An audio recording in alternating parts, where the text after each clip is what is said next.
We are back. Another episode of the Wolves Only podcast powered by JWX. Fucking Elliot, what is up, dog? What is up? I'm fucking stoked to be here. I'm so glad that you guys asked me to show up. This is the fucking vibe. It was awesome, even though you were late.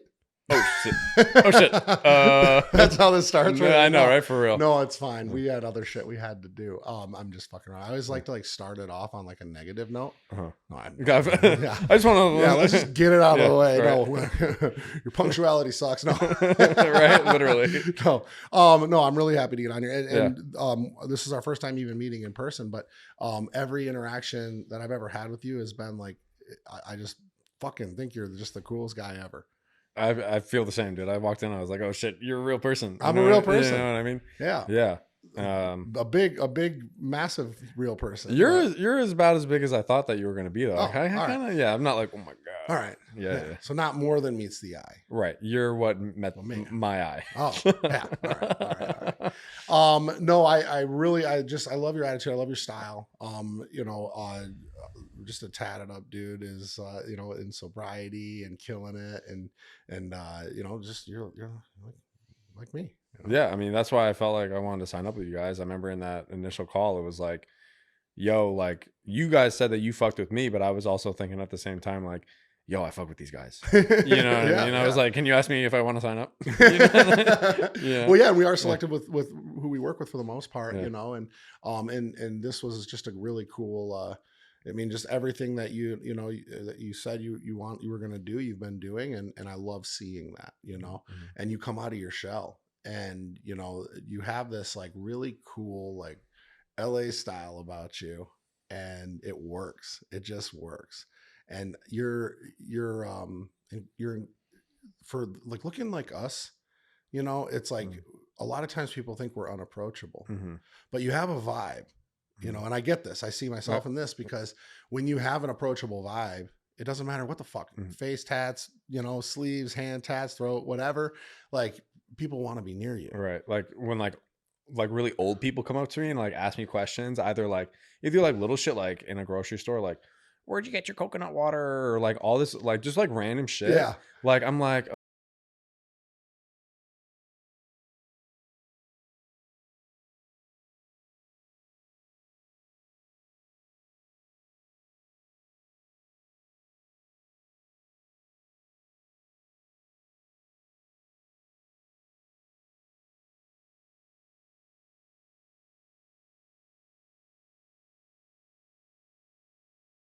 Helps that we're in Southern California. for sure. Yeah. People are used to it now. Yeah. It's like to see a homie with his throat tatted up. Like, I mean, I'm from New Jersey. So one time I went back there like 5 years ago, walking in the mall, and it was like, who the fuck is this guy? Oh, you know what I mean? And it was okay. That was a good impression. I mean, that's the guy from New Jersey. That's the guy from Who's this guy? Yeah. Who's this guy? That's funny. I'm from Michigan. And again, too, it's like, it's more, it's not anywhere. I think that tattoos are normal. You're actually weird if you don't have it, if you're not tatted. But yeah, it is in Huntington, it's like, every businessman has his throat tatted. Yeah, like, you go to fucking Trader Joe's and you're like, oh, all these fools are fucking tatted. You know what I mean? Yeah. I kind of want to get into this. Okay. Obviously you work in recovery. You have long-term sobriety. Let's just dive right in. How fucking bad did it get? I want to know. Yeah, how bad did it get? Well, I was driving over here.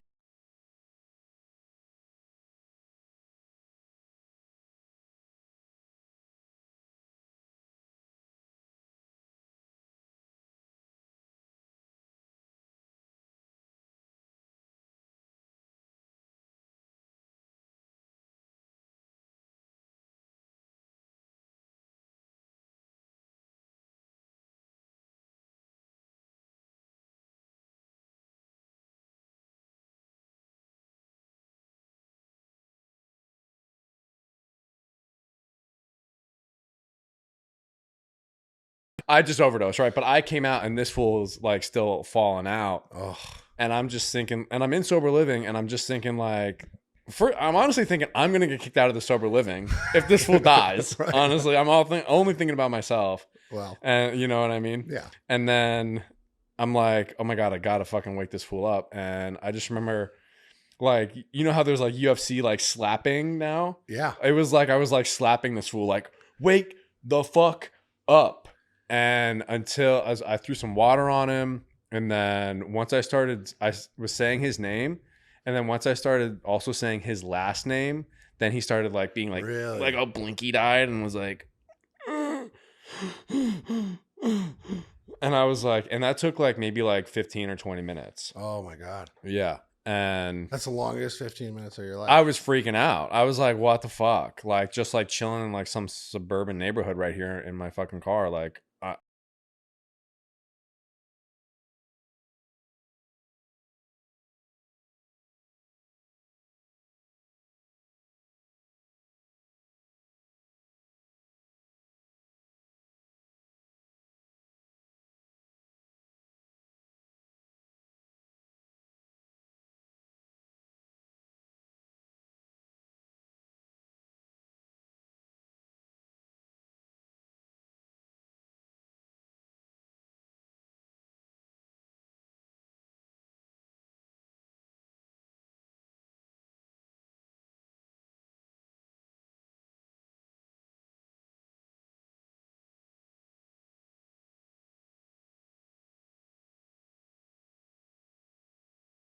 you have the worst victim mentality. But it's funny because we're also the most self-aware. So it's like interesting how, you know, as an addict, we can be straight victims. We can be complete losers. And then the minute we can snap into it, we are capable of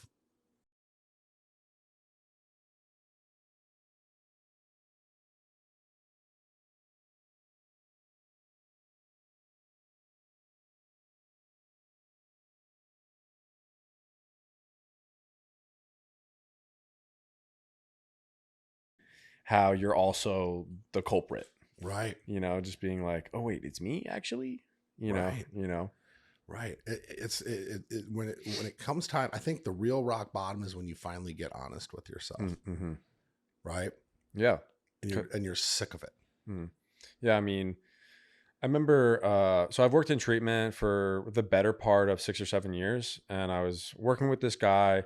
Like, I was working at this place, and the counselor and I were talking, and I was like, what do you think is what causes someone to like hit their rock bottom?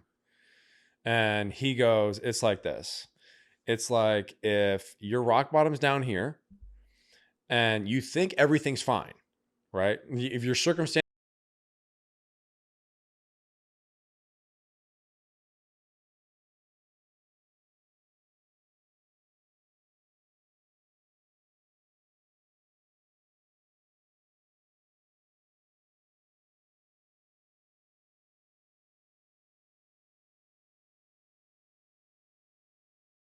and you have this sense of awareness of being like, now I need to change something. Right. You know, and that's why I think it's like, you need to hit rock bottom yourself. Like, you need to do it for yourself. And it's all like this, like self-understanding, right? Rather than me being like, your life is fucked up or whatever, because I think for myself, like, you don't know what you're talking about.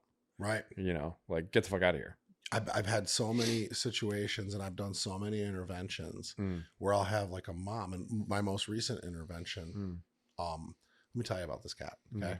I'm not going to obviously divulge any information, but drinking in a hotel, you know, typical situation, had reached out to me a number of times before, you know, and thought he had it once, thought he had it twice, you know, and I didn't know the whole story.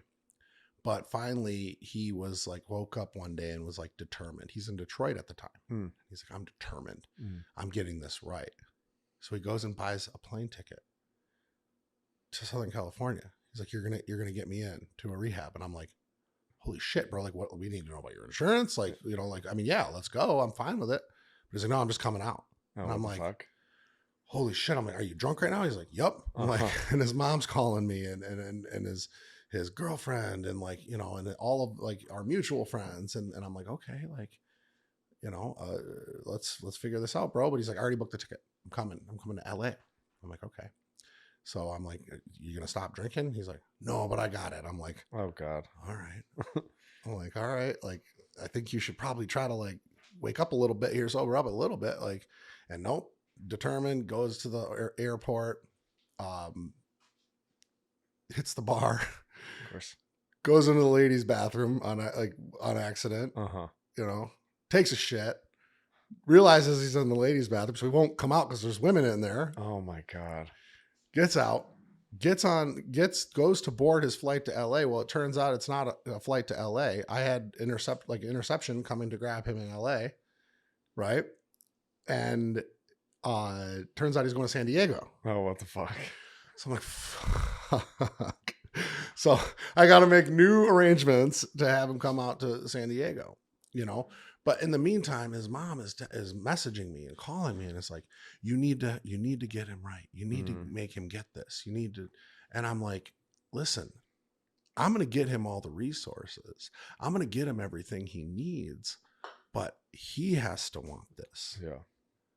He has to want this, and I think she started to get it, but then it was like it would still circle back, and it's like if you are a loved one. And your child, significant other, or whatever is an addict, okay, they need it for themselves. Yeah. There's nothing you can say, nothing you can do. You can't. Mm-hmm. And the trip out here was a trip out here. I can't imagine, flying all the way across the country, shakes, quakes, wasted. Like, no clue if I have a bed. What happened? So what the fuck? We got him intercepted. We got him into treatment. How's he doing now? I think he's doing well. He's doing.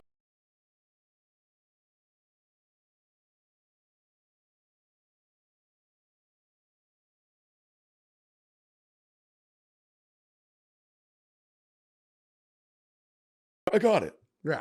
That I was told it's like you like eating a big meal or like taking a long shower and then being like, I got it. What are you fucking talking about? You mean like you never need to eat or shower ever again? Like, what the fuck? I love that. What do you mean? Well, I took a long shower. Like, what the fuck? That's really funny. Yeah. I've never heard that before. It's like, what are you talking about? How long were you in? How many times did you go to rehab? Like 5. 5? Yeah. So. And how long, like, if you, because we talked about this actually yesterday on a separate podcast, and I was talking, we were talking about, he had gone for 6 months, and I was in rehab for 5, and I thought that was like an adequate amount of time to get sober and to get it right the first time. He had been 6 months, and he had only been 1 time, and I went 5, and I had only been 1 time. Right. And I carried my program out of treatment and stuff like that. But it's like you go for 30 days, and especially when your intention is to get your woman back, get your custody back, get your job back, stuff like that. Like, dog, that ain't going to work. Yeah.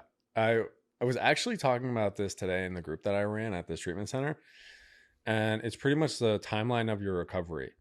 And so the timeline of your recovery, most people think it starts like when you have like 1 day sober, right? But the timeline of your recovery begins the moment after the stimulant of what causes you to start drinking and using.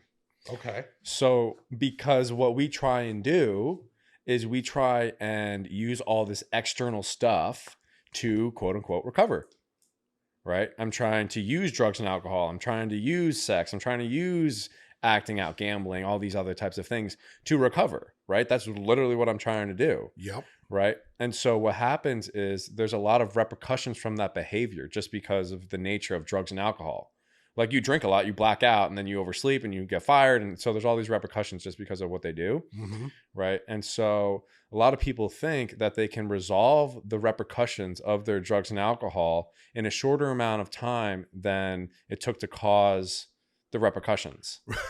It's like, what yeah, that doesn't add up. Yeah, it doesn't make sense. It would be like if you want to like be Mr. Olympia and you're like, oh my God, I'm just going to put in as much work as he put in, but you're also like super overweight or you have terrible habits and you're like, I just need to do what he did and then I get to have what he has.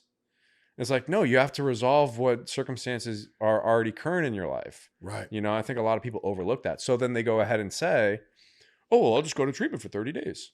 Right. But you've been a piece of shit dad for like X amount of time. Or like you burned every bridge, you know, your credit score is 300. Right. You know, all this shit. And it's like, yo, fucking wake up, my guy. You know? And I think that's like, there's a lot of benefits in AA and 12-step programs. But I think that people get a misconception of the importance of like the 30 days, 60 days, 90 days, like the milestones. Yeah. Right. They think like those should be markers of like when things should have like resolved themselves. Right. But it's really just something to build esteem. Right. You know? Yeah, absolutely. I mean, especially because half of that time, you know, you're so devoted in your recovery. If you do a 90-day treatment program, you have nothing else to focus on but your recovery. Right. You don't have bills going on. You don't have to take the kids to school. You don't have to pick the kids up. You don't have to go to work. You don't have to do anything. So you have 90 days where you are literally engulfed in treatment. Right. Whether you like it or not, whether you're present for it or not, you're there. It's very easy to not use, and some people can't even get that, and that's that's okay. Yeah. But at some point, that pink cloud wears off, and you are back to the stresses of regular life. Yeah. So, something that I want to touch on that I thought about when you brought up the intervention is, I recently have heard this, and I'm learning about this now. But have you ever heard that addiction is an attachment disorder? Okay. Go on. Okay. Right. So, attachment is connection. Yep. And disorder is malfunction. Okay. So, well, yeah, my favorite quote is the opposite of addiction is connection. Exactly. Right. So it's along the same lines. So my addiction is the manifestation of my connection malfunctioning. And so what that stems from is Gabor Mate talks a lot about this. He's a clinical physician, psychologist, and he talks about how when we are children, we all have basic human needs, right? Like love, care, affection, sense of security. And either our primary caregivers or our environment fail to provide that need to us. So we develop a coping skill. Okay. And so maybe that coping skill is isolation. Maybe it's anger. Maybe it's self-medicating, like playing with toys, whatever, right? Living in fantasy, like you're a 5-year-old. Okay. Right. And so, which works at the time so that you can kind of resolve your discomfort as a child of not receiving your love, safety, security from either your parents or primary caregiver or the environment. And so, which is fine. But what is going to happen is you grow up, right? And you're not addressing the discomfort or the circumstances of not receiving love, care, and affection. And as you grow older, you have more at your disposal to resolve your pain from not receiving love, care, and affection, such as drugs, alcohol, gambling. You can drive, you can fuck off, right? And so now what initially started as I'm just trying to self-soothe and not notice that my parents don't love me, that my environment is unsafe, and just like trying to like read and isolate. Now you're exposed to all these like drugs, alcohol, behaviors, whatever, that work better. Right. Right. And so now you're like, I'm going to use this instead. I'm going to use drugs and alcohol to relieve my pain from not feeling loved, from feeling abandoned. Right. Sure. And so what happens is two things. One is the pain from not receiving love, care, and affection is not resolved. Right. So that remains present, the pain. And then, or at least it's not resolved. And then you pour drugs, alcohol, negative behavior on top of it, which is causing a detriment. So now you're adding more pain to yourself. Okay. Right. And so now it's just compounding upon each other. And now you're X years old and you're like, I want to fucking kill myself. Right. Right. And you don't know why. Correct. Right. And it's and it all stems from me not understanding how to fulfill my basic human needs because I don't know how to connect with people. Right. Right. Because so in the 4 agreements, there's a really good example. So in the 4 agreements, one of the agreements is be impeccable with your word.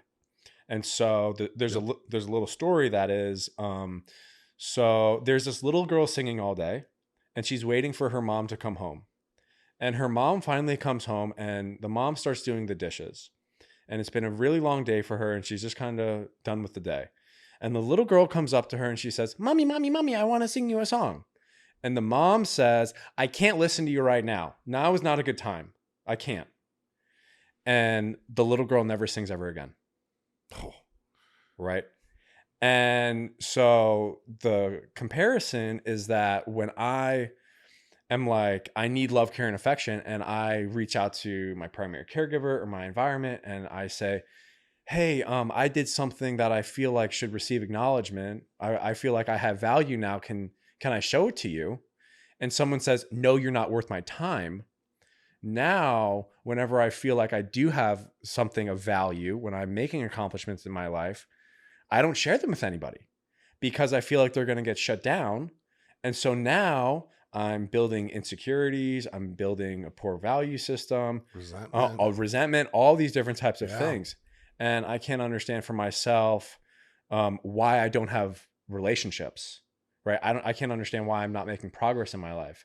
And it's because I don't feel safe to disclose my feelings to other people, right?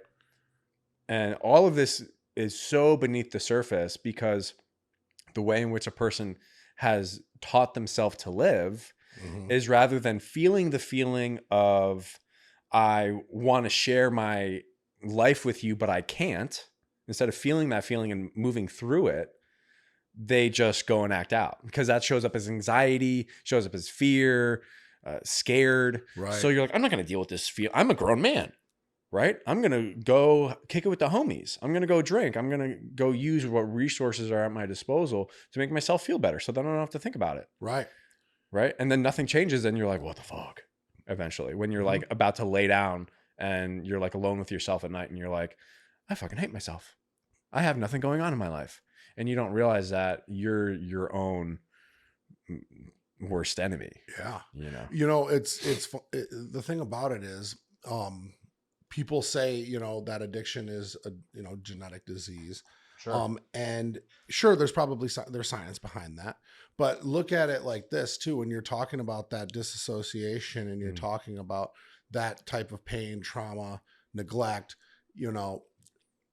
if you're a child in that exact situation and your parents are that way, it is likely that their parents were that way. Absolutely. So as much as it could be genetic, it's also inherited. Have you ever seen that video of the fleas in a jar? No. Oh my gosh, it's so good. So pretty much it's this guy in a laboratory. You can have Steve pull it right up. Really? Yeah. Oh, that'd be sick. Yeah, it's like 45 seconds. If you just type in fleas in a jar on in a jar on YouTube, it'll be like the first thing that pops right up. And so the fleas in the video are either, you could see it as like yourself, your belief systems, your ancestral tenets. Yeah. And yep. So it's this right here. Training fleas requires a glass jar with a lid. The fleas are placed inside the jar and the lid is then sealed. They are left undisturbed for 3 days. Then, when the jar is opened, the fleas will not jump out. In fact, the fleas will never jump higher than the level set by the lid. Their behavior is now set for the rest of their lives.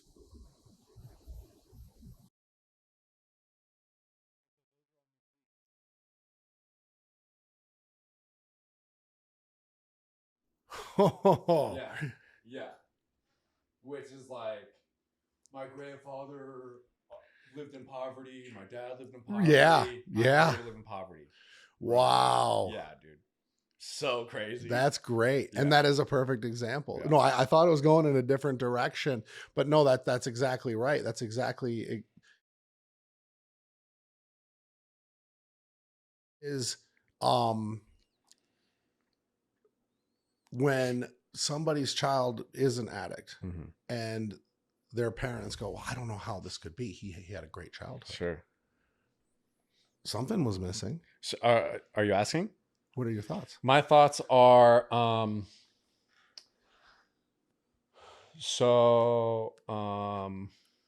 ask you, what makes a good coach? Okay. Well, definitely, first and foremost, just the desire to give, the desire to serve. Okay. A good listener. Okay. Someone that is understanding of the person's needs. Okay. That's then the last thing is someone who has their needs met. Okay, perfect. Mainly it's an understanding of the other person's needs. Okay. Right. So what I tend to see, and I see it more in like family dynamics that have a longer repetitive history. So you can think of like people who served in the military, I think is a pretty good template to use. So let's say, I'll just speak practically, that the parent thinks, I'm going to give my child what I need, right? I'm going to give you maybe like a really sick backyard. I'm going to give you motocross. I'm going to give you everything that you could possibly want, right? Sure. I'm going to give you everything that I could possibly want, right? But the child, what they actually really need to like form a sense of self and identity is like, I need someone to listen to me. Right. Wow. Dude, I can internalize that right away. Me too. Because, and even like my family, and it wasn't, there's the genetic part of it, where alcohol is abused in my, from my grandparents down. But for me to like go completely off the rails with drugs and everything like that, that's the case. And my dad, I think a lot of times thinks to himself, and I know he does, because he said this to me, I've given you everything and it's like, yeah, everything that you wanted to give me. But now when I really look back at it, and I love my dad is incredible. Right. But I can recall more often than not that when I wanted to celebrate something, or when I wanted to, it was not as important to him as it was to me.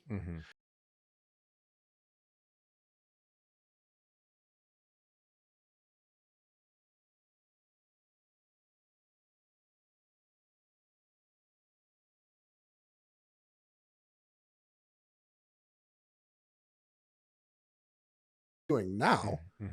But I can tell you that, yeah, if something was ever missing in my life, it was a feeling of acknowledgement. So I mean, yeah, your words are correct. There is no question, at least in my eyes. In mine too. Right? Yeah. I was watching this Teal Swan video, and she said, an interesting exercise that I encourage you all to do is ask your parents why they decided to have you. And so I asked my dad this. I'm saying this because I relate to what you're saying. Yeah. So I asked my dad this, and initially he goes and say, because I love you. Because I love you. And I'm like, yeah, but like, why did you want to have kids to begin with? Right. Like, and he says, I'm a poet, tattoo, I do a variety of things, right? Your dad? No, I do. Oh. And so then my dad says, well, because I get to be a writer through you. I get to be a tattoo artist through you. I get to live in California through you. I get to be sober through you. He just lives vicariously. He lives vicariously through me. And so I believe that a parent starts to appreciate their child more when their child becomes older and starts actually making accomplishments that the parent would have wanted to accomplish in their adult life.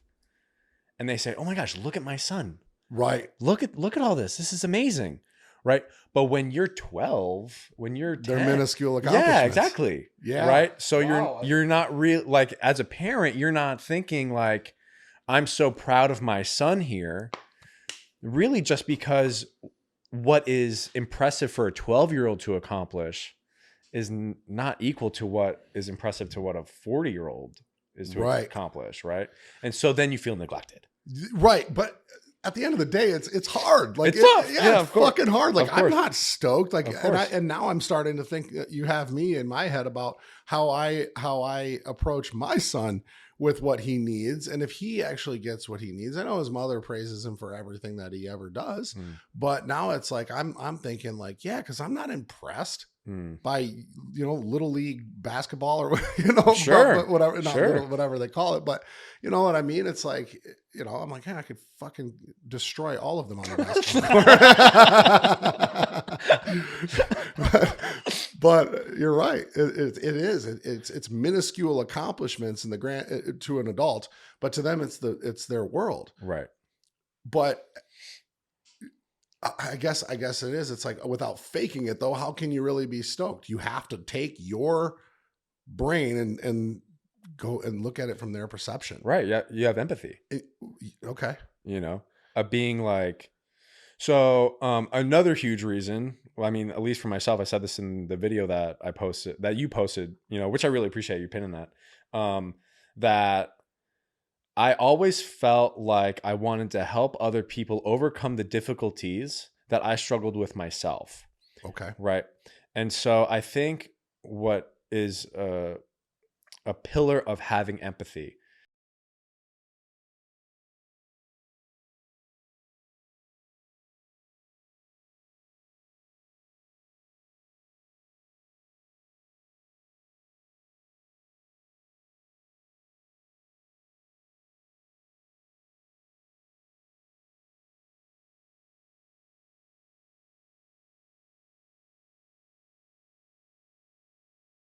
between, he said, hey dad, oh,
no. And I'm like, okay. Yeah. And I was like, what'd you think? He was like, I didn't like it. And I'm like, okay, not a good idea. I'm like, I vape, but not a good look, bro. You don't want to be doing that.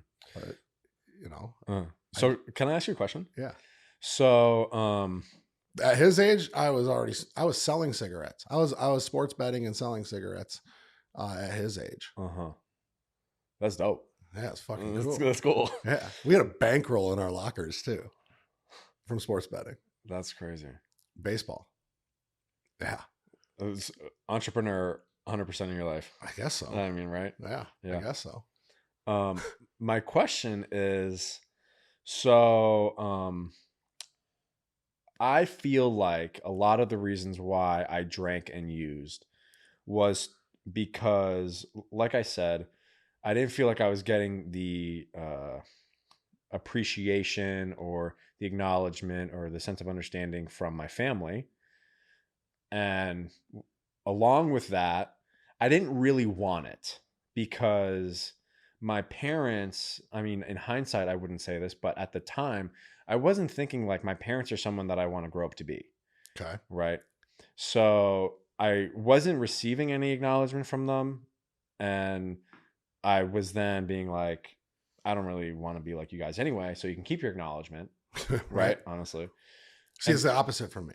My dad was my fucking hero. So that's why my question is, do you see your son looking at you? I'm his hero. Right. And do you think that his like staying on the straight and narrow, or at least like not falling off the path, has a lot to do with like, I see my dad being this figure and I know what he does to be that person. Does that mean that I also have to do those things or not do other things to become him? God, I hope so. But I would hope so, right? Yeah. And I don't hope that he wants to, because I lived my life striving to please my dad and make my dad proud of me. That was like my whole life.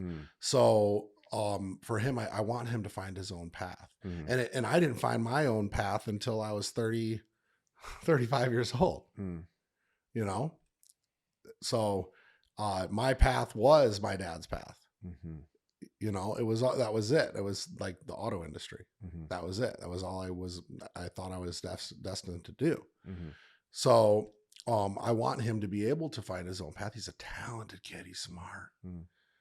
But you know, I don't want him to feel like he needs to do something some type of way because that's what I do. Now I can only show him that he knows what I used to be like, you know, and I wasn't abusive or whatever, but I didn't neglect, you know, I was getting high. Sure. But I do want him to see that the difference in lifestyle. And I want him to see the impact that I've made in other people's lives, which I'd like to think is profound. Yeah, no, definitely. But I want him to see that there's something better than substance, you know, because he is destined to end up like me, you know, divorced parents, you know, moved around there, you know, there's a lot of statistics that are set up for him to be a statistic. Unless he can have the right guidance, the right love and appreciation and everything you're talking about, you know, and I believe that his mother gives that to him, but he's 2,300 miles away from me. Sure. You know, and I still, you know, I still struggle with like focusing on him. And I find myself being like my dad, who was like a workaholic, you know, and very consumed in building a great life for my family, which he did.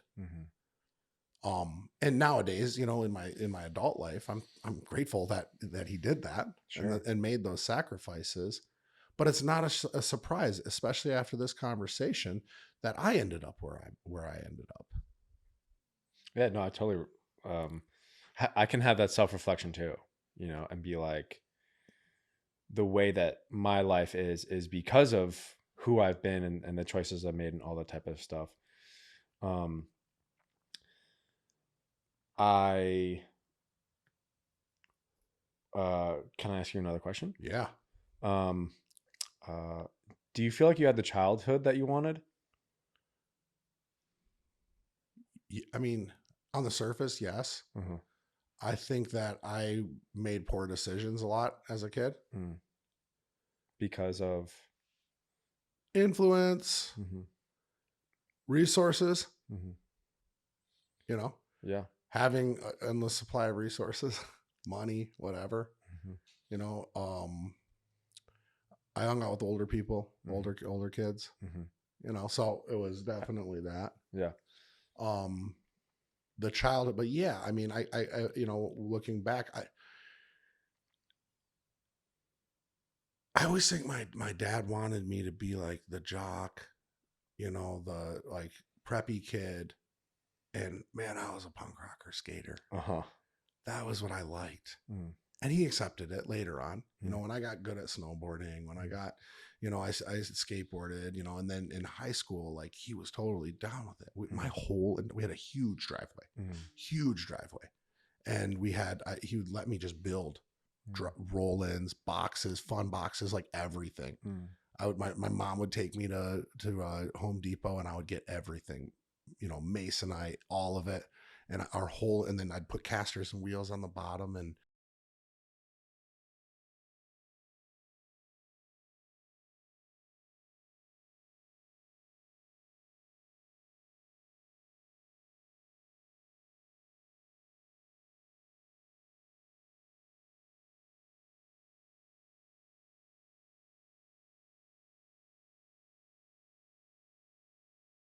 a little bit of success for being in a local band, but it wasn't like, it was like, get a job, like let's do real shit. So how old were you when that were you your son's age now?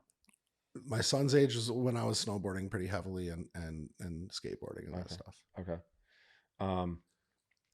Because I asked just because I feel like what is like essential for cultivating a good relationship between a parent and child is providing the a positive feedback loop, right? And being like, oh, this is what you want to do, I will support that, right?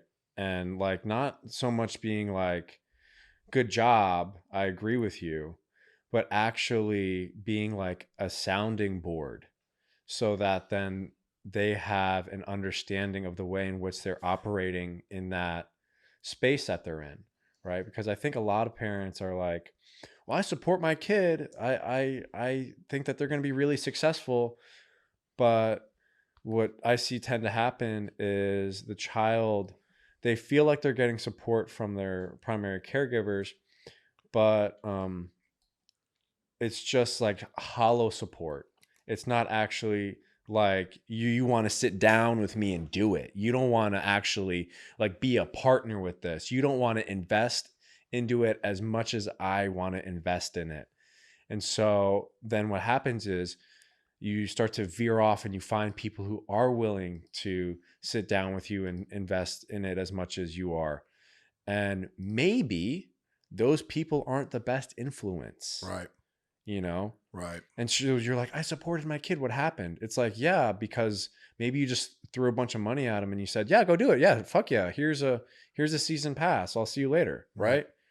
But you're not going to the game with them. You're not actually like in the crowd with them. You're not building it with them. Right. And so I think it's more so like when you're like, my kid's 2,300 miles away, it's less about like proximity and being like, how can I be there more often? Well, yeah. And I have no excuse for that, because I invest in people that are 2,300 miles away every day of my life. There's that. But just to say that, like, it's not about how can I be there more.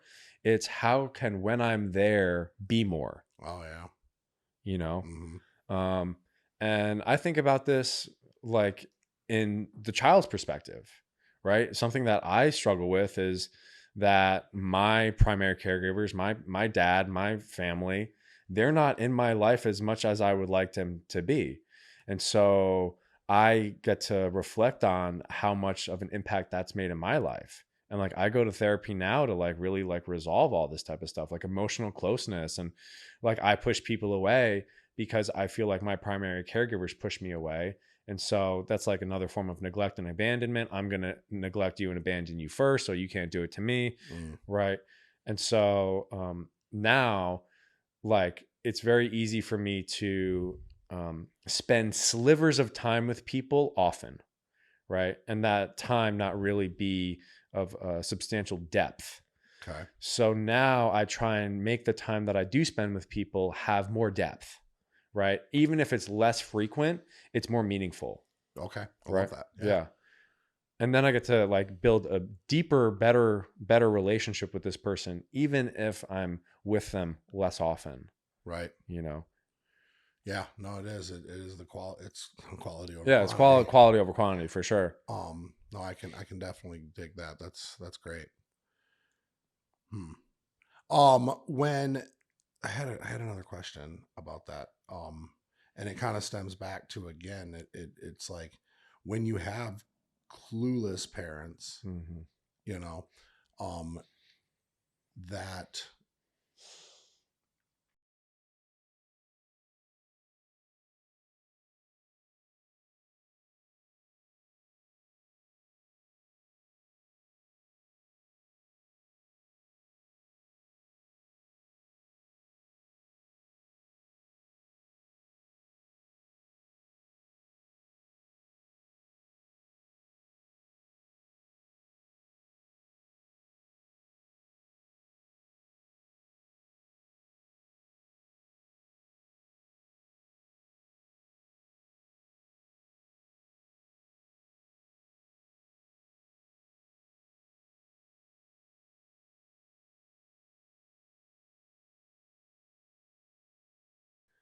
and you try to grapple with them that, like, look, like he has 3 options, right? Jail, institution, death. That's what he's got. But you can't change that outcome. There's nothing you can do. But they want to. They have the same controlling approach as an addict. Yeah. So you're touching on all these topics that I've recently ran groups on, which is very coincidental for me and makes me look like I know what I'm talking about, which is pretty cool. So just figured I'd just lay it up. Yeah, I mean, bump set, spike that shit. I mean, for real, right? So on my Instagram, I just put this video out about the drama triangle, right? And so it is the dynamic had within an unhealthy relationship. Okay. And so in the drama triangle, there's 3 archetypes that a person fulfills, which is the victim, the rescuer, and the offender. Okay. And so the best way that I can explain this is through my own personal experience. So my dad is, he just doesn't get it, right? We could just label it as that. Okay. So, so in him just not getting it, what I try and do is I try to explain to him what is going on within me, right? So in this situation, I am the rescuer and I'm viewing my dad as the victim. Okay. Right? Because I'm neglecting him. I'm not being the son that I could be to him. So I think to myself, let me go save my dad by explaining to him either like what it's like to be an addict or what I'm going through, my emotions or whatever. And I go and try and rescue my dad, right? Okay. Because I see his suffering. Then what happens? Just from out of ignorance, or his suffering out of... Well, so my dad just, he... And I don't even mean your dad directly, but when you sure. say his suffering, because a lot of people may look at that and say, well, that doesn't sound like suffering. Sure. So what that actually looks like is disconnection. Sure. Right? Like I'm not really communicating with my dad often because I don't feel understood by my dad. Okay. Right. The example that I gave the other day is that, so I work in treatment, I do coaching, I do all this like wellness type of work, but it's all 1099. So I don't have health insurance. Okay. Right. And so my dad reaches out to me, and my dad knows I don't have health insurance. And he goes, hey, I was just at Raging Cane's the other day and all the wait staff was so happy and joyous. So I asked them, hey, why are you guys so happy? And they tell him, because we have really good health insurance. So my dad reaches out to me and he says, you should work at Raging Cane's. What's Raging Cane's? Oh, Raging Cane's is like Popeye's chicken. It's, what the hell are you going to do there? Exactly. Right. And so it's, you tell them how much money you make. Right. Exactly. Right. So I'm like, you don't understand me. So then I put more distance between me and my dad wants to build a better relationship with me. So now my dad is suffering. Right. I see. Right. And so I see. Okay. Now that makes more sense. Okay. I again, at first I was like, I'm trying to wrap my head around why he's suffering. But yeah, that's what he's reaching for, to connect. Yes. And it's just not the right way. Right. It's not working out. Right. So He's suffering by not having the opportunity to fulfill the role as a father as he would like to. Okay. Right? I'm now I'm on board. Cool. So I'm trying to rescue my dad by connecting with him.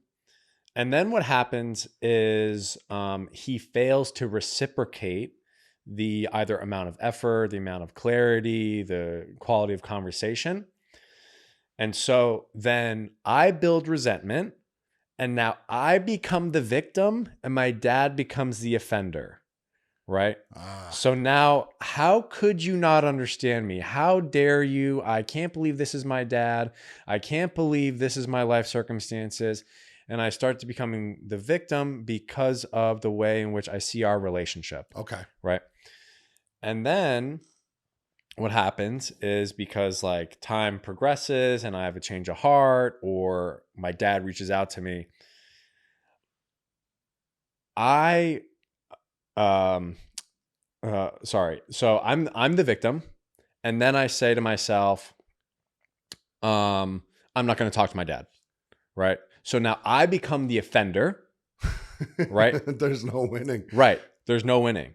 And then my dad becomes the victim, Right. right? Again, my dad's now back to the victim position, right? And then what I try to do is I try and rescue my dad, because I've had a change of heart. Life has progressed. He's reached out to me, and I think to myself, okay, you know what? Let me try this again. Let me try and be a better son. Let's reach out to my dad again. But what has happened in this time is that I have self-reflected. I've done work on myself, but my dad has remained the same, right? So your question is like, what do you say to the parents who are like, they just like don't get it, or like, you know, like, how do we break this cycle? So there's things that you can practically do. One is you have realistic expectations, right? So like oftentimes we think, because I've done so much work on myself, then that also means that the world around me has also done so much work on itself, or and people have done work on themselves. Yeah, you're right. naive. Right, exactly. Right, you're fooling yourself, right? And you see this a lot. That's why a lot of people say, like, in treatment, like, don't go home too soon, right? Because your parents are the same, your community is the same, right? And right, and then you fall back. It's like crabs in a bucket. Sure. Right. And so for anybody that doesn't know, you don't have to put a lid on a bucket of crabs, because as soon as one starts to make its way out, the ones below it pull it back down, right? And you can never escape. So you can have realistic expectations, and then you can also put boundaries around yourself. It's important to emphasize around yourself, because a lot of times what I've done in the past is I've been like, okay, so I want to build a better relationship with my dad, and I will engage in a relationship with my dad if he reaches out to me, right? That's putting a boundary around him. Okay. Right? Rather than around me. Okay. Right? So the boundary around me would be like, I'm only going to reach out to my dad if I feel blah, blah, blah. Okay. Or something else that I do now is I don't ask my dad for advice, just because I feel like we're at clashing understandings of life.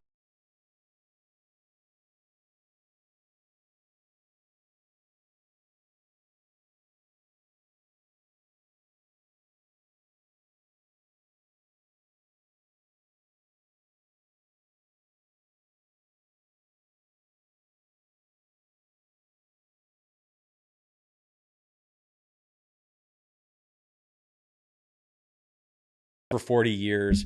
And damn, he's been at it. Yeah, I know, right? For 80 years. Beethoven. My dad's 200 years old. Yeah. And so like in one area of life, like, yes, like you're very good at what you do. But in other areas of life, not so much. Like for me personally, what's crazy is something that is like, I guess, like a trigger for me is, so my dad is a private piano teacher, right? He's been a private piano teacher for 40 years. And he teaches primarily children between the ages of like maybe like 9 and 14. Okay. Right.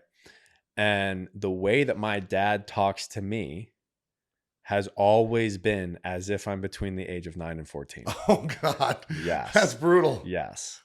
And so that's like his job works really well for him because the emotional acuity doesn't have to be that high when you're working with 9. Right. You know what I mean? So great, you're thriving.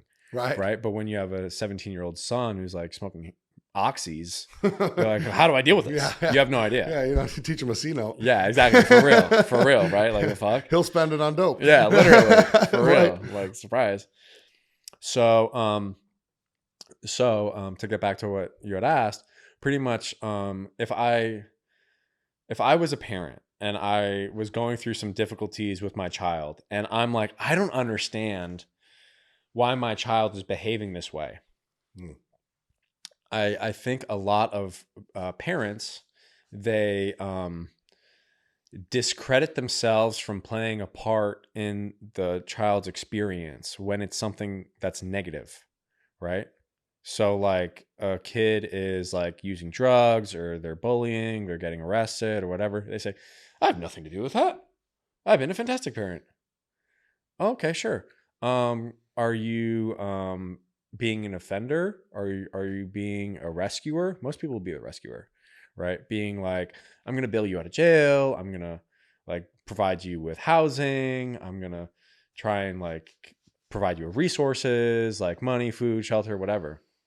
And it's a lot of like Al-Anon type of stuff, being like, I need to remove myself as being a role, positive or negative in your life. Right. Because it's kind of similar to like, just as like there's been blips of good times when you're like drinking and using, the majority of it is you're fucking up. Right. So like a parent thinks to themselves, but this one time I helped so-and-so, that this one time I really made a difference. But when you can kind of take a step back, you're like, in the grand scheme of thing, like that was like 1 out of 100 times. Right. You know, right? Like you're tripping. So yeah, right. Yeah, for real. So to the parent, I would say, put boundaries around yourself, right? And then also have realistic expectations. And so, to take it back to like the timeline of recovery, I think a lot of the times people think that like just like 3 hot meals and a good night's rest is going to like cure a lot of things. Oh, sweetie, come sleep on my couch. It'll be okay. We'll figure it out in the morning. Oh, yeah. And then they wake up and they go get high and they're like, what the fuck? Like you were well, you know, it's like, because like there is, an unrealistic expectation of the amount of harm or suffering that the person is going through, and then an unrealistic expectation of what has to be done to resolve those consequences. Sure. Right. You know? No, that's great. That kind of makes me think too, when we start talking about boundaries and we start talking about the victim, the offender, the rescuer, and all of that. You know, I think a lot of people, especially when they're choosing their circle, and they have their buddy, and it's like, oh, that's Jim. You know, like, man, well, Jim gets fucked up. Jim lies. Blah blah. Yeah, that's just the way he is. That's just the way he is, and like they just accept these character defects, and that's just the way he is. But like you said, it's crabs in a bucket, right? And you spend enough time around people like this, and that negative energy is just, you know. So I'm a ghost guy. And I've learned how to. What do you mean by that? A ghost. Like if someone's fucking up, you're just like, I'm good. I don't even give them the time of day anymore. Yeah. I've learned that to be a superpower in my world. You know, I was the rescuer for the longest time, and now it's like, I'm ghost. Yeah. So that's your boundary around yourself. Yeah. For sure. Yeah.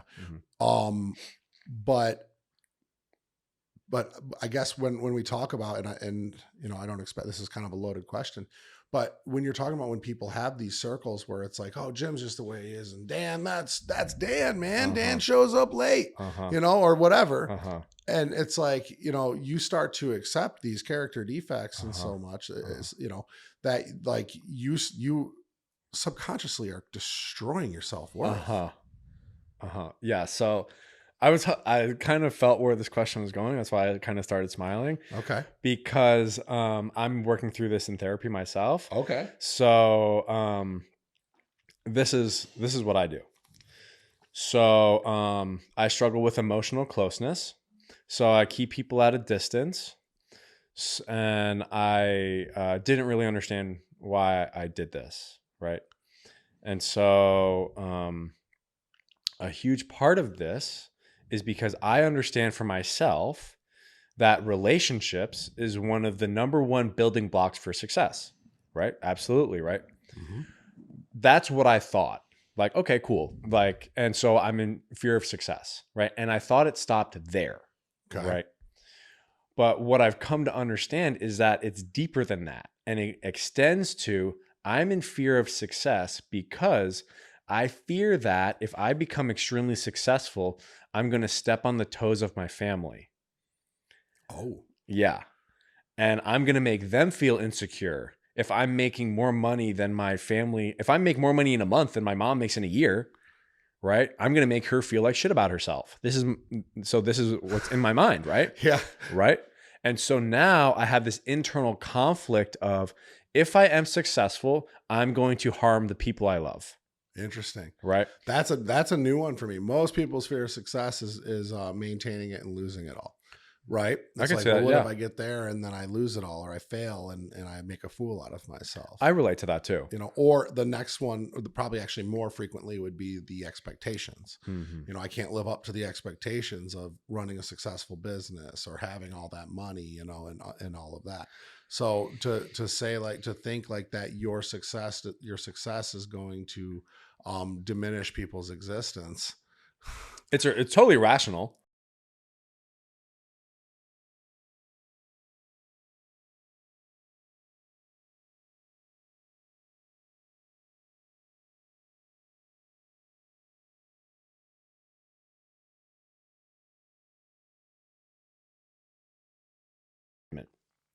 So I'm not going to do anything that onsets neglect and abandonment more. I'm not stupid. Mm-hmm. Right.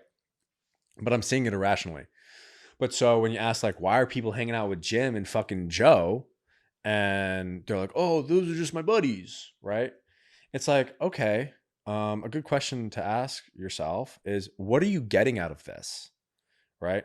So when like I'm chilling with Joe and he's like kind of like a mediocre guy, like gets fucked up or whatever. Right. And you're kind of indifferent about the friendship, but you're still hanging out with him. Someone's like, well, what do you get out of that? Right. And you say it with an I statement and you really get honest with yourself. You can get to say to yourself, like, well, then I don't have to try that hard. Then you don't have to try. And if you did try that hard, what do you feel like might happen? Well, I might realize I can't do it. Oh, so you hang out with Jim to justify your feelings of insecurity. Wow. Yeah. Wow. Yeah, that's great. And you know, I definitely I like that what you said about the exchange. Mm. And so here's something about me. Okay. I don't offend easy. Mm. But here is one way that you can offend me. Is if I buy you lunch and you say, I got you next time. Mm. Okay. You don't turn my grace into a fucking transaction. Mm.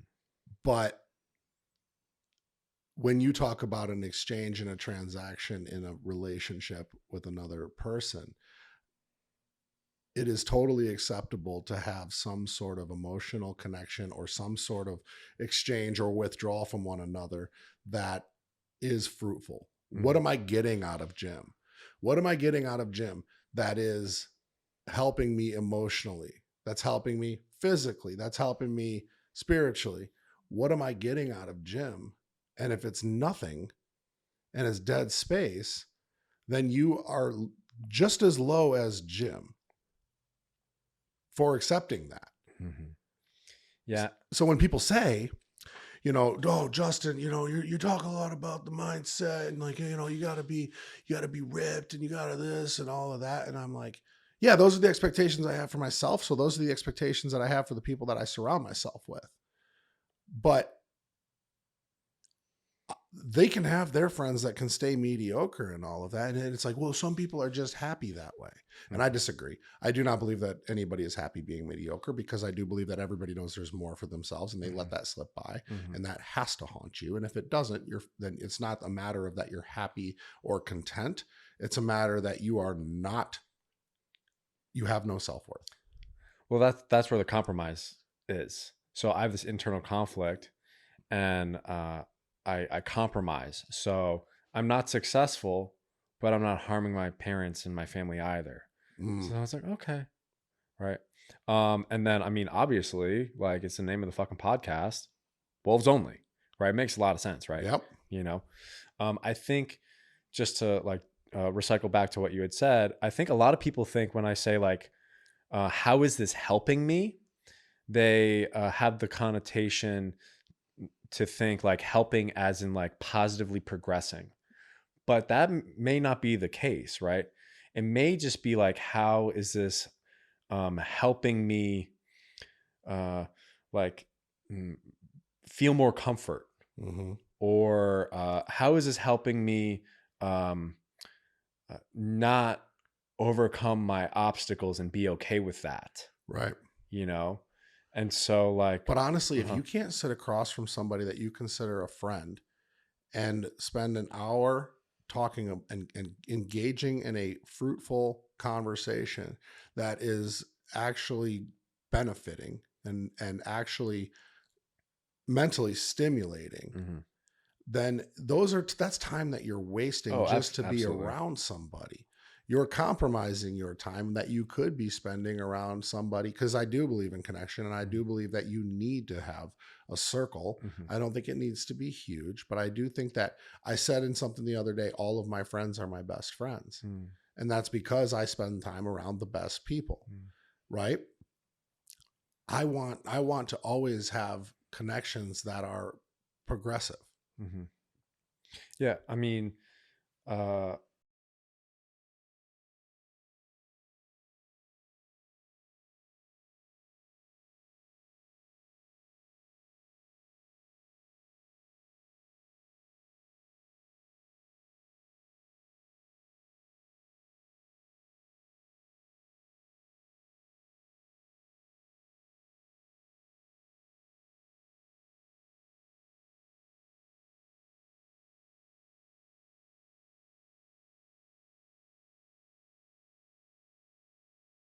talking about, yeah, and you hit him, right?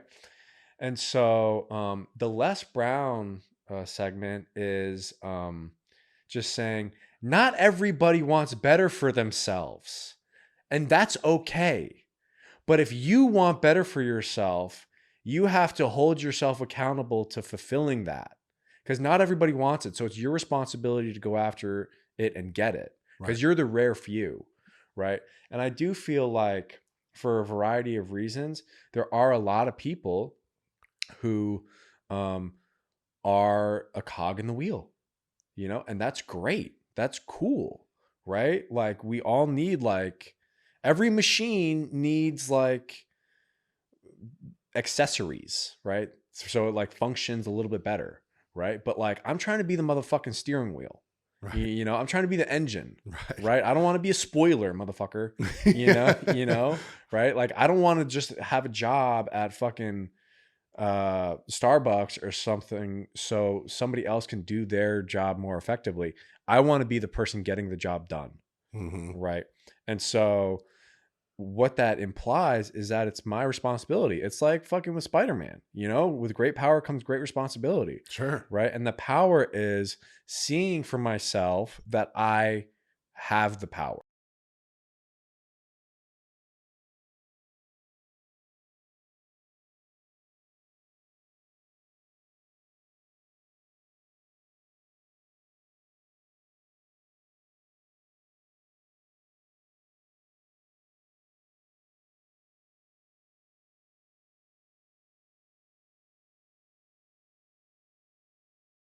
More and compliment people and all this type of stuff.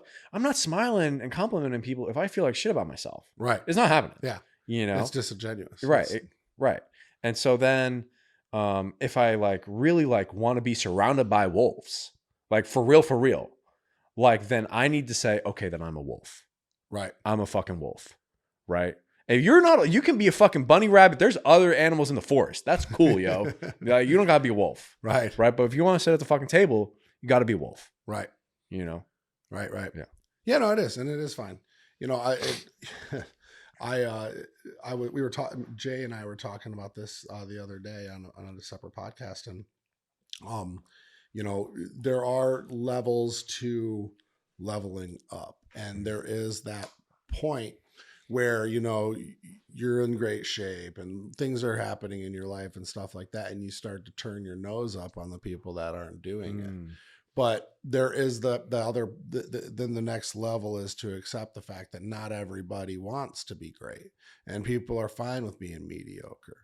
It's pointless to criticize and condemn them, because they're going to just like what Carnegie talks about, you know, is like, they're just going to justify, they're just going to run to the defense, Right. and you're only going to, you know, keep them from ever wanting to change or ever doing anything like that. So if there's no point, then don't even bother, or try to find some good out of them to make them feel like doing more and more and more. If that person is somebody you care about, then that's your best way of doing it. But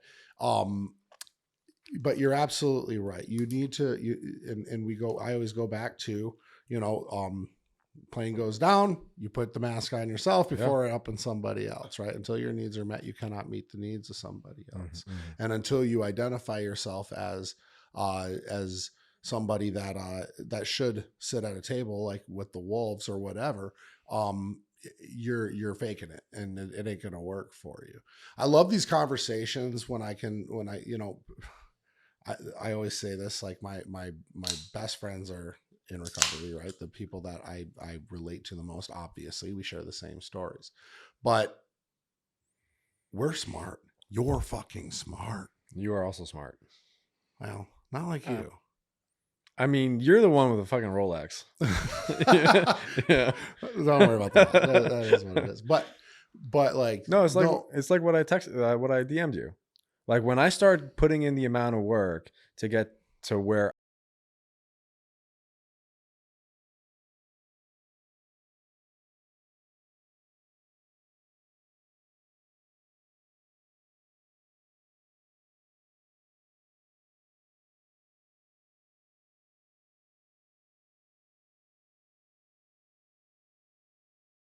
it's putting yourself out there, and it's showing the vulnerability.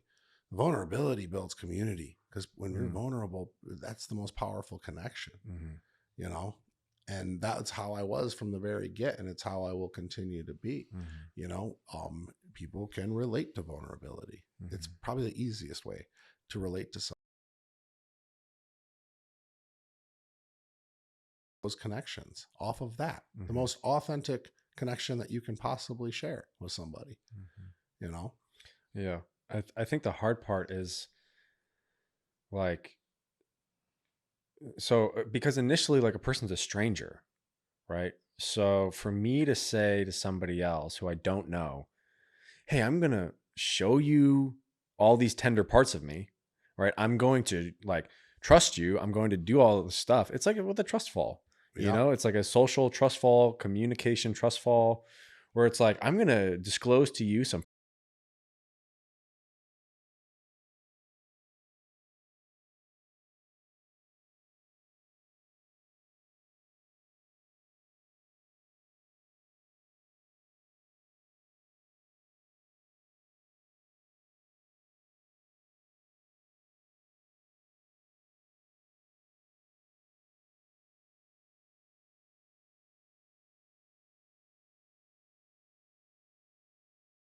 on the other side of this action here, there's something that I want. So I don't know how the repercussions of my actions are going to go. I just know that if I want to reap the rewards that I know are out there, I have to take this action. And maybe it's not immediate. Maybe you're going to get burned. Maybe you're going to fall. Maybe not. Maybe you're going to get caught and people are going to, like, actually support you. Right. But I know that I need to take that initial action, being like, all right, fuck it, dude. Right. You know? Right. Let's talk about your book. Oh, cool. Okay. I told you this before. I love the front. I love the cover. The yin yang. I told you I think it's brilliant. Thanks. So I was at YG Press where they print all this Young God shit, and someone used a yin yang, and I was like, "That's my logo. What are they doing with that?" Yeah.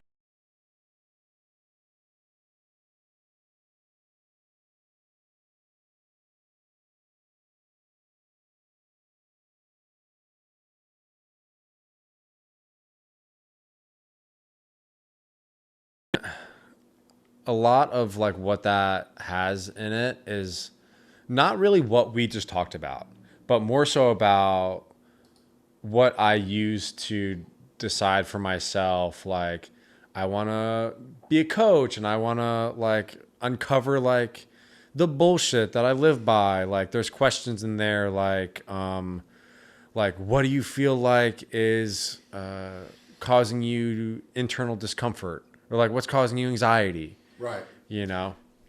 What, if who's your ideal person to read this? Is this good for anybody, everybody? Oh, that's a good question.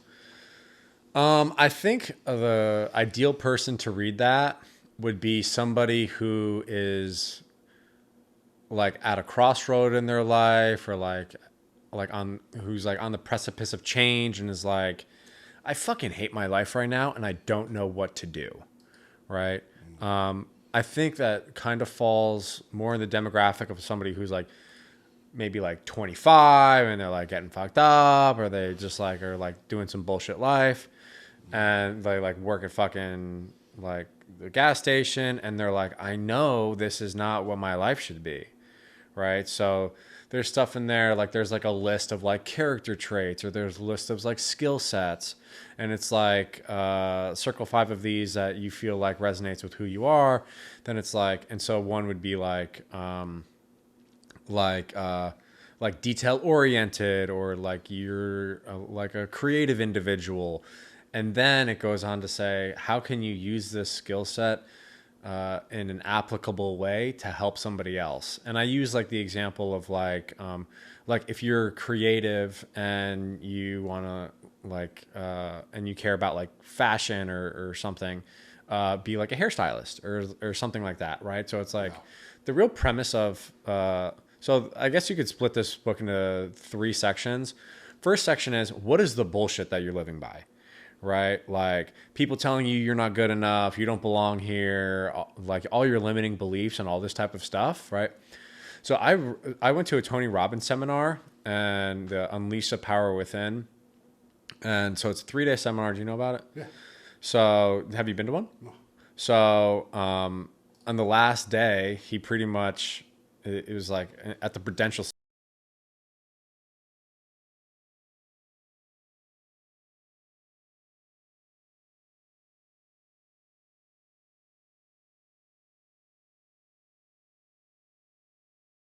One that stands out is that I am going to be my dad, right? That just like is one of the 3 that I remember.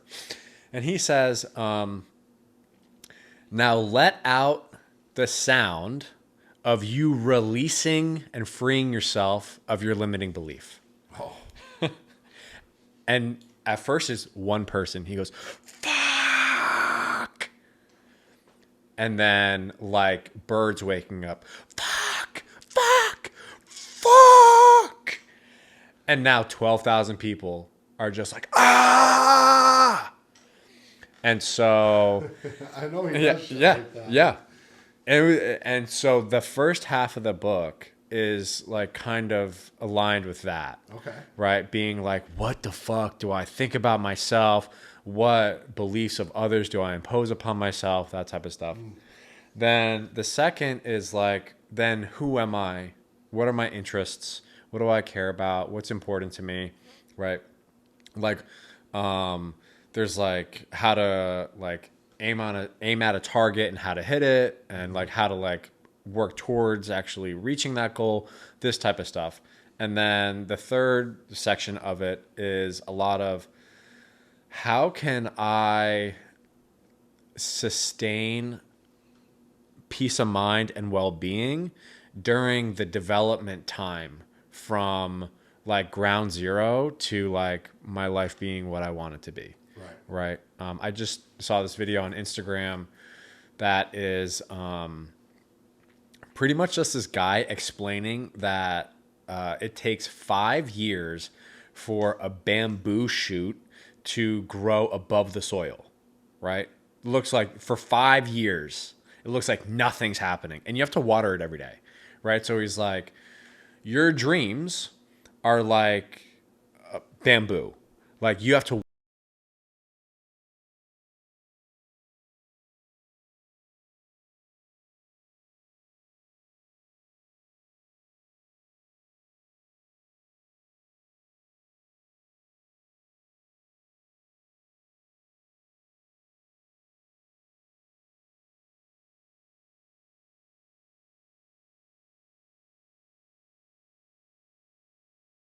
yeah. You know, and I think a lot of people, I mean, obviously everybody wants it now, right?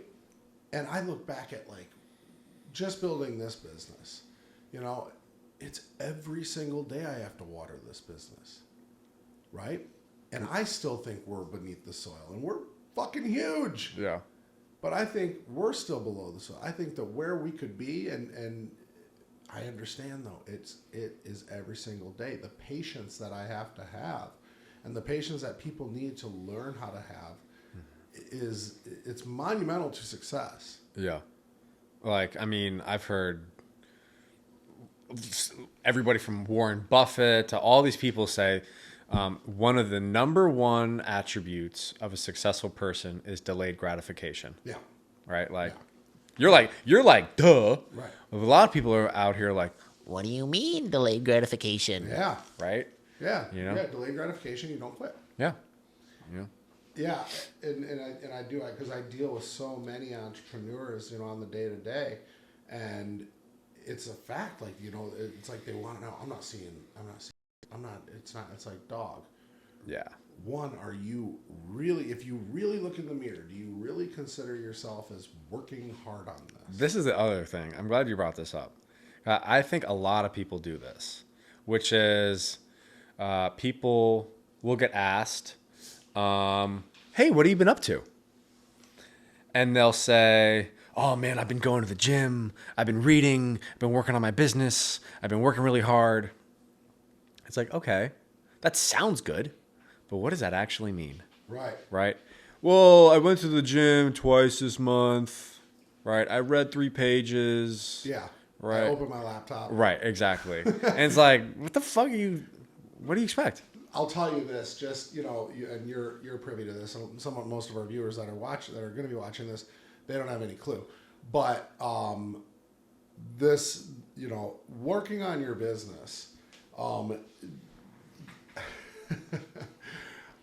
working on your business it escalates quickly. When you ever written a book report? Sure. And you know, like you're like, and were you a procrastinator? Absolutely. Oh, yeah. Yeah. Yeah. The best at it. Yeah. Night before. But you know that when you get that roll going, right? Working on your business is a momentum game, right? And the minute you lose momentum is like it takes so much to get that back. And I think a lot of people sit down at their computer and they're like, I need to do this, this, this, and this, and they can't get that momentum, right? Like for me, like I have to, like I'm good at getting the momentum because I've done it for so long, and I usually keep the momentum because I wake up at 3:30 in the morning and I go straight to my office and I know like where I left off. I don't take notes. You know this? I didn't know this. I don't write shit down. Do you want to know why? Because I never stop working. I don't stop. Writing a reminder, writing a note, like I just do it now. My attitude is always like, do it now, do it now, do it now. Yeah. It cost me my friendship with my chief marketing officer behind there because he knows my expectations. It's now. A project, I want it done yesterday. It's not about instant gratification. It's about not procrastination. And I know that I will procrastinate, so I need to just do it now.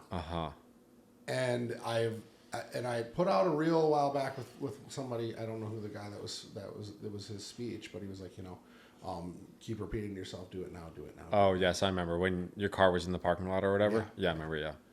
And I tell myself that every single morning when I open my eyes and I pull my sleeping mask off, my nose CPAP machine, and my hostage tape. That's not an endorsement. This episode's brought to you by hostage tape. I pull my hostage tape off, rip my stuff out. I take my sleep process is a long process. We'll talk about that later. I in my head, do it now, do it now, do it now, do it now is all that I can ever think about. Okay, so then I'll ask you, if I was listening to this and I'm not in that position and I think I need to do it now, what it is like 10 things, right? Because that's a problem. Right. So then what do you do if you're somebody who has procrastinated and has like 5 or 6 things built up and you're like, I know I need to do it now, but I don't know which to do. Yeah. Then you need to write a list. Okay. Right? But this is something that you develop over time. Mm-hmm. Okay? And I know this because I went from being an addict, procrastinator, I put everything off. Right? And here's like the cocktail. This is the recipe. Okay? It starts right away with serenity. Okay? Right away, everything to me starts with living in the moment, being present. Okay? It's very hard to procrastinate when you are living in the present. Okay? The next thing is going to be discipline. You need to have discipline. Okay? The delayed gratification would be a great example of something in the recipe, but that has nothing to do with present moment. Delayed gratification doesn't fucking matter. Instant gratification, delayed satisfaction, none of that shit matters when you're living in the present moment. So serenity is everything, right? Presence is everything. So when you can tell yourself, do it now, and you have to catch up before you can get to here. You have to catch up. So if you have all this shit, like I don't have all this shit. I don't wake up with like a laundry list of shit I have to do. I've either delegated it or I've already gotten that shit done. But you got to catch up first.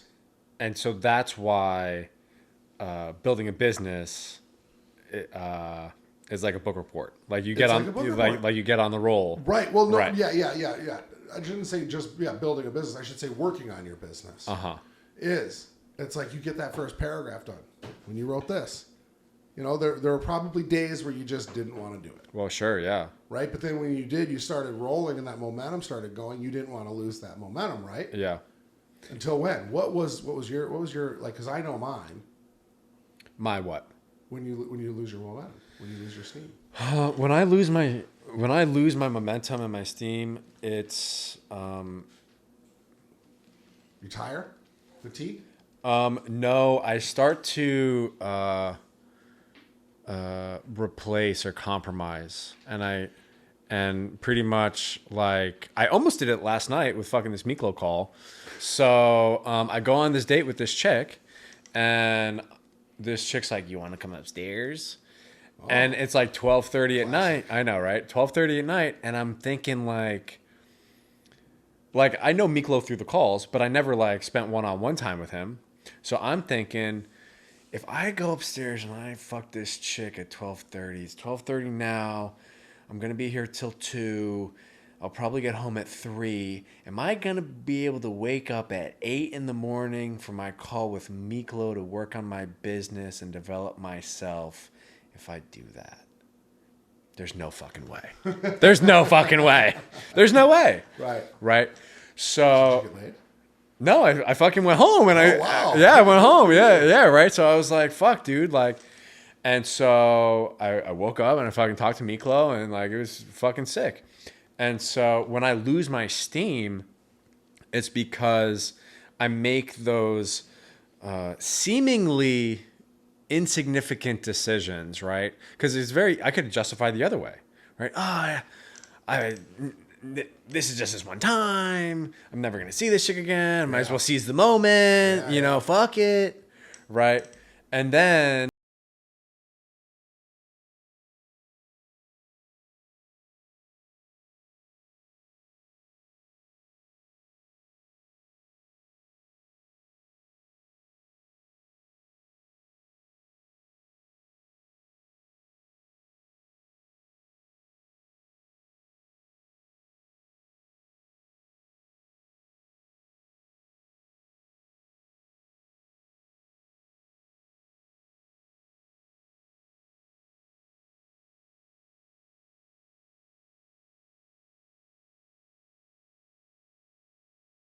yourself and spending time on yourself, those crossroads are going to happen really frequently because there's this overlap in the life that you were living and the life that you want to live, right?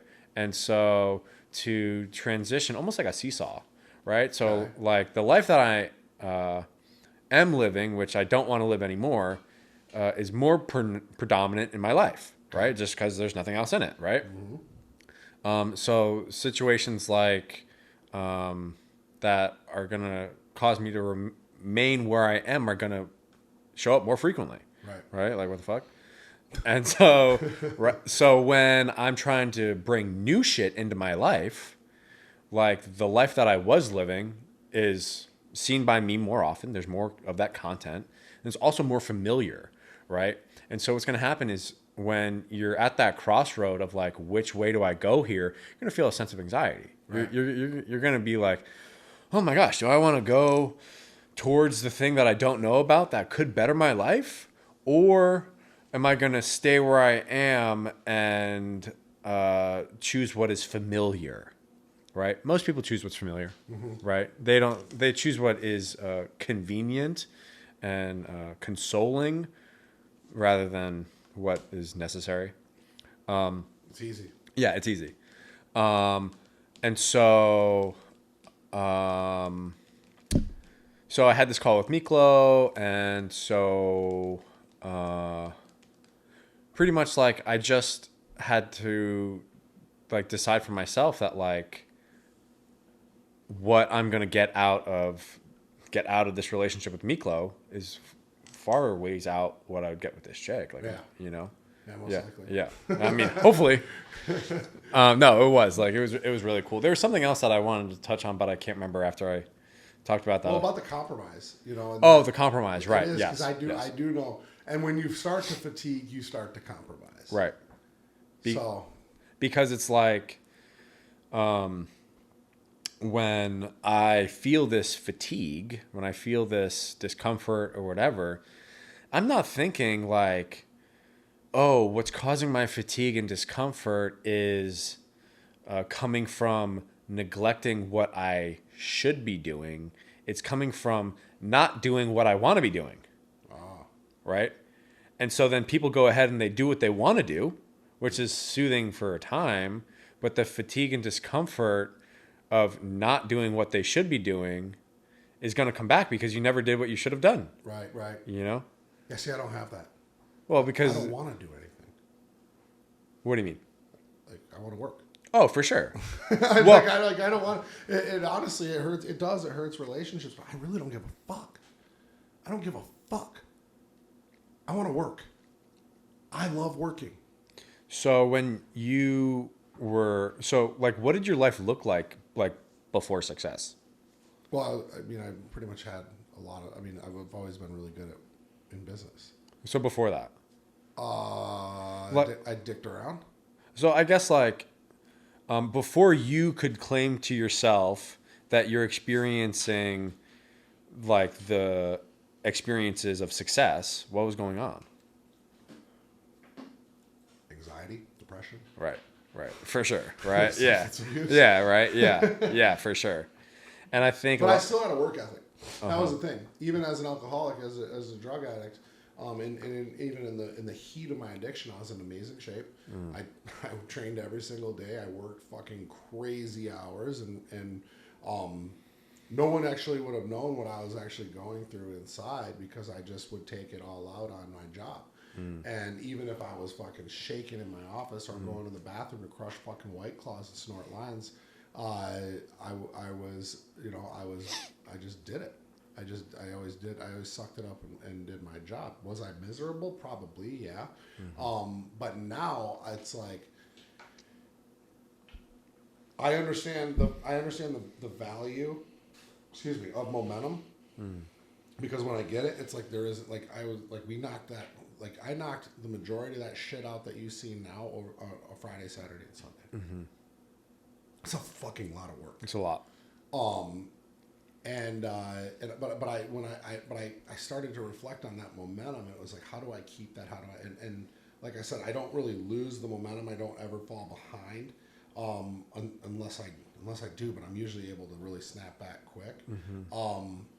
But when you really, and just this weekend, just that one project, for instance, that I really found the value of that momentum. It started making me think of when I would procrastinate on a book report. And then, because I'm a good writer, and even as a kid, I was a good writer. I wrote the most persuasive emails. Never want something. I mean, you would have had to get here. You know what I mean? Yeah. Yeah. Fuck. Yeah. When I was a kid, when I wanted something, I would write a persuasive email to my dad. Like, this is why I need a new snowboard. These are the pros and cons. Yeah. If I don't get one, I'm gonna annoy you. yeah, probably so. Yeah, right. But yeah, no, and I found the value in that. But yeah, it really is a matter of, I think that people are naive. I think that people are they're delusional about their work ethic. They're like, exactly what you said, right? Right? Yeah. Oh, well, I went to the gym and I read and I did this, and this. It's like, really? Right. Did you? Right. Sure, bro. Right. Because I know what that looks like because I have the results to fucking back it up. But when somebody says that to me and I look at them and I'm like, well, you been going to the gym? Where? Right. You been eating right? You lost some weight? Where? Right. You've been making really good money? Well, no, but I'm working on my business. Okay, well, if you don't have the results, then you're not doing the work. The work turns into results, and it may not be monetary at first, but because the conversations, the engagements, the things that happen, they start to open up more and more and more. But if like you're like, oh man, I've been working on my business, like, all right, well, what have you done? That's kind of like the flow that I think about. Like when we're talking about like, I get into the flow of things, and your business or whatever it is that you're working on starts to grow exponentially. It's because of those doors opening. Yeah. Right. And and it happens when you actually do put in the work, when you do have that flow, the momentum, whatever you want to call it, that's the way it works. Yeah. But people are delusional and they don't. And it's detrimental if you cannot work on your own, if you cannot work from home, if you get distracted easily, right? If you're pulled away from whatever you have, the task at hand, you are going to fall behind. And when you do, it does become perpetual. Yeah, like just as like new opportunities allow exponential growth, when you're not doing that, it's like de-escalating growth. Yeah, it's your credit score. Yeah, exactly. Right. It's your credit score. Yeah. And it is the credibility that you have for yourself. It's your own internal credit score. Yeah. Right? When you fall towards instant gratification, you just drop down to a 600. And when you get distracted, you just drop down to a 500. Okay. But when you get 4 hours of working, you went to a 515. Right? Yeah. Right? But then when you Netflix and binge, you went down to a 400. Yeah, right. Okay, but then when you got another 4, let's just say you got 10 hours straight of work, you went to 420. Your distractions, your negative marks on your internal credit score are far more detrimental than the advancements you get from the little bit that you end up doing. Even if you could take, in my eyes, you could say, I'm going to work on this, but you blew 2 hours of Netflixing or dicking around online or doing whatever, and then say, I worked 10 hours on my business. That does not offset the time you dicked around because you compromised with yourself and you chose to take that route during that amount of time. You will end up doing that again. That will compound far more over the course of, let's just say, a week. Because those compromises are going to happen, and then it's going to accumulate. Yeah. And you still have life, you still have kids, you still have other things going on. So you're choosing to compromise repetitively, and it does become perpetual to the point that you are not going to see the success that you want to see. Yeah. But all that makes me think about when Kobe Bryant talks about his training schedule. He's like, let's say you wake up at 9 a.m., you go train for an hour, go get breakfast, chill with the fam, you go back to the gym at 1, go chill with the fam, go get some food, Go back to the gym at 6, train for another hour. He's like, you got 3 hours of training in, right, that day, right? He's like, I'm waking up at 5 in the morning. I trained for 3 hours. Now it's 8 in the morning. I already got 3 hours. I got your whole day's worth of training in before you even fucking woke up. Right. Right. And then you think that you're going to work really hard this